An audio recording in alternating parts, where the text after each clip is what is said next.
తెలంగాణలో టీడీపీ మళ్లీ పుంజుకుంటుందో లేదో కానీ కొంతమంది నేతలు మాత్రం గింజుకుంటున్నారు. తెలంగాణలోకి టీడీపీ రావడం పెద్ద ప్రజాస్వామ్య ద్రోహం అన్నట్లుగా మాట్లాడుతున్నారు.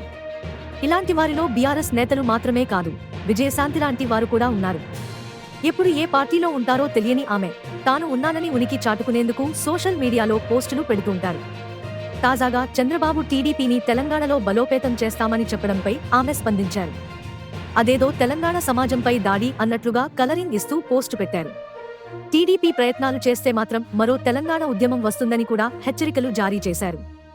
విజయశాంతి వ్యవహారం చూస్తే తెలంగాణ ఉద్యమం నీళ్లు, నిధులు, నియామకాల కోసం కాకుండా రాజకీయ కారణాలతో ఉద్యమం చేశారని అనుకోక తప్పదు.